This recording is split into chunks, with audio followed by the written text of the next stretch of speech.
علی بھائی اگلا سوال ہے، کیا مسلسل 3 جمعے چھوڑنے والا کافر ہو جاتا ہے؟ اگر ایسا ہی ہے تو کیا اسے دوبارہ کلمہ پڑھا کر مسلمان کرنا پڑے گا؟ اگر ہاں تو پھر اس نے نکاح کا کیا ہوگا؟ پلیز اس حوالہ سے کوئی ریکارڈنگ کروائیں، کیونکہ پریکٹیکلی مسلمانوں کی اکثریت اس جرم عظیم میں مبتلا ہے۔ انا للہ و انا الیہ راجعون۔ انا للہ و انا الیہ راجعون۔ دیکھیں یہ جرم اسی لیے ہو رہا ہے کہ امت کو کہانی کرا دی گئی ہے کہ جس نے ایک دفعہ بھی کلمہ پڑھ لیا ہے اب جنت اس کی گارنٹیڈ ہے، جو مرضی کرتا رہے۔ اور یہ بھی چیزیں آؤٹ آف کانٹیکسٹ پیش کی گئی ہیں، یہ اس طریقے سے نہیں تھا۔ صحیح بخاری کی حدیث ہے، نبی صلی اللہ علیہ وآلہ وسلم نے فرمایا میری پوری امت جنت میں جائے گی سوائے اس کے کہ جس نے جنت میں جانے سے انکار کر دیا۔ تو پوچھا گیا کہ من ابا یا رسول اللہ، کس نے انکار کیا؟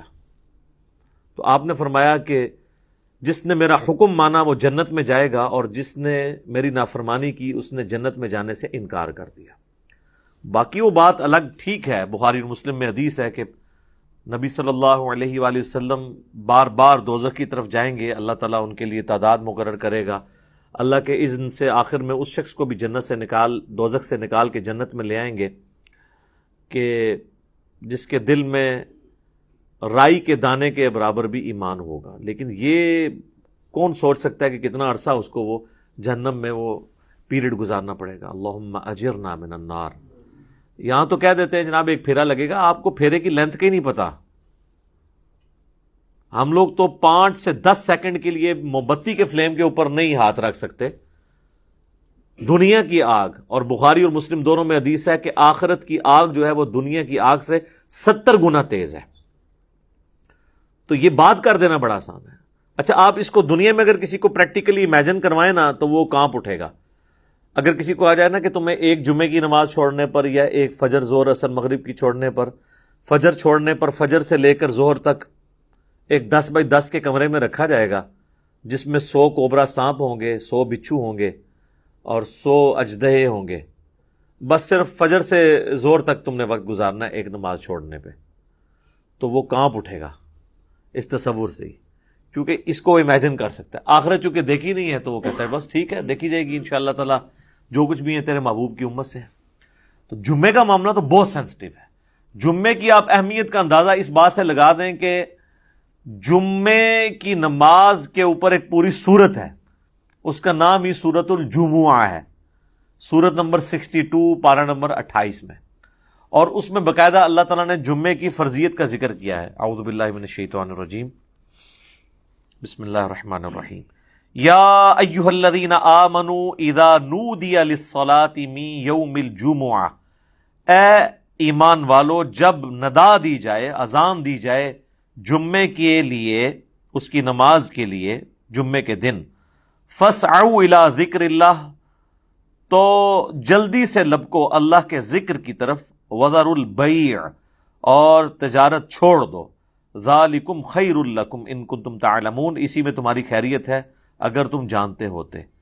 فاذا قضیت الصلاۃ، ہاں جب نماز پڑھ چکو، فانتشروا فی الارض وابتغوا من فضل اللہ، اس کے بعد تم زمین میں پھیل سکتے ہو اور اللہ کے فضل کو تلاش کرو۔ یعنی صرف جمعے کے اس ٹائم پیریڈ کے لیے آپ نے کاروبار زندگی کو ترک کرنا ہے۔ وَاذْكُرُوا اللَّهَ كَثِيرًا لَعَلَّكُمْ تُفْلِحُونَ، اور اللہ کو بہت کثرت سے یاد کرو تاکہ تم فلاح پا جاؤ۔ تو جمعے کی فرضیت قرآن میں آئی ہے، اس سے آپ اس کی اہمیت کا اندازہ لگا سکتے ہیں۔ باقی جتنی نمازوں کا ذکر ہے وہ جنرل ہے ان کی فرضیت کے اعتبار سے، یا ایون سورۃ النور کے اندر صلاۃ الفجر اور عشاء اور ظہر کا ذکر آیا ہے تو وہ پردے کے اعتبار سے آیا ہے۔ فرضیت کا جہاں تک ذکر ہے نا اسپیسیفکلی وہ جمعے کی نماز ہے، اسی لیے اس کی سب سے زیادہ امپورٹنس ہے۔ اور جمعے کی بھی نماز کی امپورٹنس نہیں ہے، جمعے کی اس ایکٹیویٹی کی امپورٹنس ہے۔ نماز تو اللہ تعالیٰ نے اس دن ویسے ہی کم کر دی ہے، 4 کی بجائے 2 فرض کر دی ہیں۔ خطبے کی امپورٹنس ہے، اور یہ مسلمانوں کی ایک ویکلی پولیٹیکل گیدرنگ ہے، اور سالانہ پولیٹیکل گیدرنگ مسلمانوں کی عید کی نمازیں ہیں، اور انٹرنیشنل گیدرنگ سالانہ جو ہے وہ حج کی گیدرنگ ہے۔ یہ یعنی جمعے کے خطبے اس لیے نہیں ہے کہ یہاں پہ آپ نے لوگوں کو یعنی نکاح، طلاق اور سنجے کا طریقہ، یہ ساری چیزیں بتانی ہیں اصل میں پولیٹیکل ایشوز کو ایڈریس کرنے کے لیے، تاکہ لوگ ایک پیج کے اوپر آئیں مسلمان۔ اسی لیے جمعے کی گیدرنگ ایک شہر میں ایک سے زیادہ ہونی بھی نہیں چاہیے۔ یہ تو آج کل ایک چندے کے چکر میں اتنی جامع مسجد بن گئی ہیں، ادروائز اصولاً دیکھا جائے تو ایک شہر میں ایک جامع مسجد ہوگی۔ ایران میں آپ چلے جائیں، تہران میں ایک جگہ جمعہ ہوتا ہے اور 15 سے 20 لاکھ لوگ ایک جگہ جمعہ پڑھ رہے ہوتے ہیں، اور ایران کا پریزیڈنٹ جمعے کا خطبہ دیتا ہے۔